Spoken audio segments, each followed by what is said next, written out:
మిత్రులందరికీ నమస్కారం.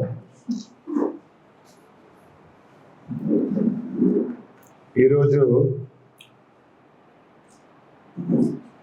మాజీ మంత్రి, కాంగ్రెస్ సీనియర్ నాయకులు, కలెక్టర్ ఆఫీస్లో ప్రభుత్వ అధికారులతో సమావేశం పెట్టడం జరిగింది. దాన్ని మేము తీవ్రంగా ఖండిస్తూ ఉన్నాం. కారణం, నువ్వు ఏ హోదాతోటి ప్రభుత్వ అధికారులతోటి సమావేశం పెట్టిండో,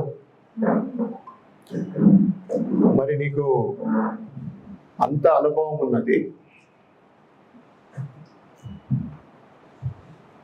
ఎన్నో పోర్ట్ఫోలియోకు నువ్వు మంత్రులుగా పనిచేసినావు, మరి నీకు తెలిసిందా, తెలియక చేసినావా, లేక అధికారం ఉందని అహంకారంతో?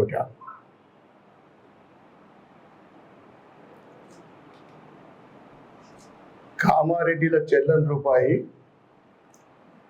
ఇక చెల్లుతుందని ఇక్కడికి వస్తే మా ఇందూరు ప్రజలు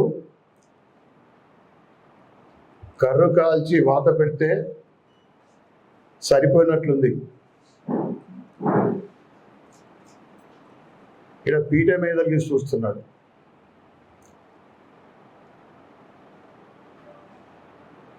నీకు అర్బన్ మీద అంతా ప్రేమ ఉంటే ఇక్కడ అనేక సమస్యలు ఉన్నాయి. 10 ఏళ్లలో ఒకరికి ఇల్లు ఇవ్వలేవు, రేషన్ కార్డులు లేవు, పెన్షన్లు సరిగా వస్తలేవు,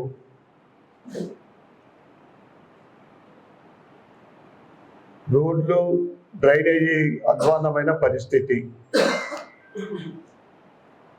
ప్రజాపాలన అని గెలిచిన కొత్తల లక్షలాది అప్లికేషన్లు తీసుకొని ఇప్పటిదాకా దాని అతిగతి లేదు. ఇది కాంగ్రెస్ ప్రభుత్వ పనితీరు. మనం దేనికోసం సమీక్ష చేయగలుగుతున్నాం?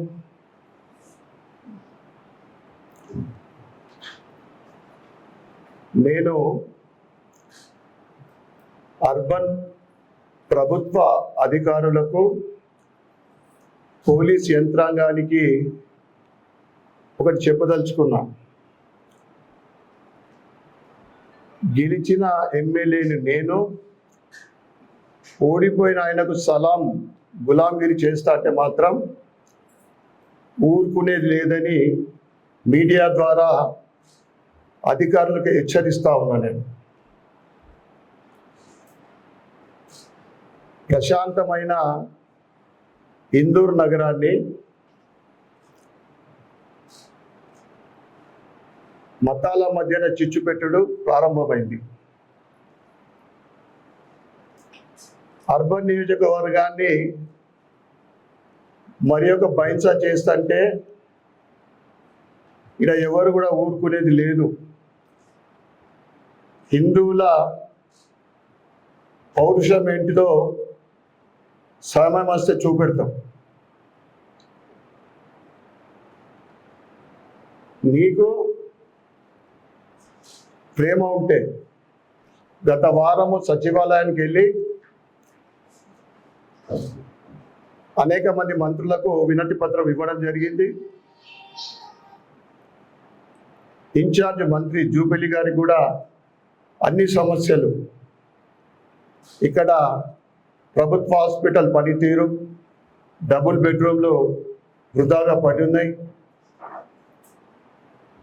మున్సిపల్ రోడ్లు, డ్రైనేజీ, వర్షాకాలం వస్తుంది, ఎటువంటి జాగ్రత్త లేకుండా మొత్తం యంత్రాంగము,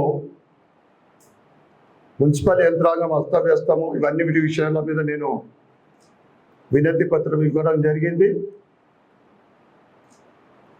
అభివృద్ధికి సహకరించండి.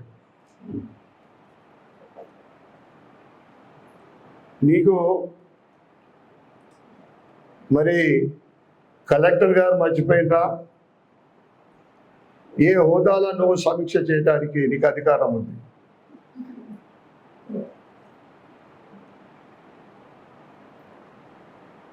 అదేవిధంగా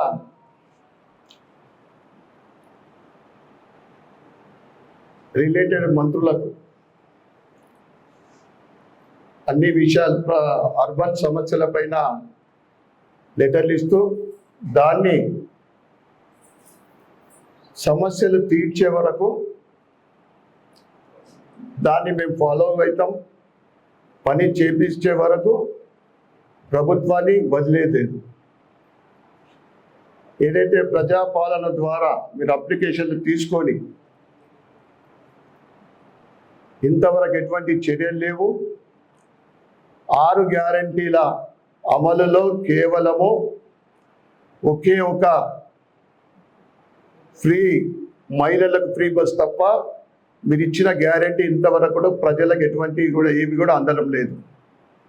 వాటి మీద శ్రద్ధ పెట్టండి. మీరు ఇచ్చిన హామీలు నెరవేర్చడానికి ప్రయత్నం చేయండి. అంతేగాని 10 ఏళ్ళ తర్వాత అధికారం వచ్చిందని అర్బన్లో పీట వేసి కూకుంటా అంటే మాత్రం మీరు ఎవరు కూడా చేతులు కట్టుకొని కూకోలేదు. మరి ఒక్కసారి ప్రభుత్వ అధికారులను కూడా నేను మీడియా ద్వారా హెచ్చరిస్తాను. దౌర్భాగ్య పరిస్థితి శేఖర్ భాయ్ ఎట్లుందంటే, ముందు మనకు అలీసాగర్కి వెళ్ళి నీళ్ళు వస్తే ఫస్ట్ కంటేశ్వరు ఇక్కడికి వెళ్ళి మొదలవుతుండే, అర్సాపల్లి ఇక్కడికి వెళ్ళి. ఇప్పుడు ఆ మాలాపల్లికి వెళ్ళి మొదలైపోయి ఇక్కడికి వచ్చే వరకే వాటర్ అందుతలేవు సరిగ్గా. కాంగ్రెస్ అయినా బీఆర్ఎస్ అయినా ఆ వర్గం వాళ్ళ కొమ్ము కాసుండే వాళ్ళ పని. హిందువులు అంటే పట్టరు, హిందువులు అంటే వాళ్ళకు లెక్కలేదు. అది సమస్య. ఇప్పుడు ఇంటింటికి సర్వే జరుగుతూ ఉంది, వాటర్ అంటే ట్యాప్ ఉందా లేదా అని. అమృత్ 2 స్కీమ్ కింద రాబోయే రోజులలో 237 కోట్లు అలాట్ అంటే శాంక్షన్ అవ్వడం జరిగింది. కొద్ది రోజుల్లోనే అంటే టెండరింగ్ కూడా ప్రాసెస్ అయిపోయింది. దాని ద్వారా కొత్త వాటర్ ట్యాంకుల నిర్మాణం, కొత్త పైప్ లైన్లు,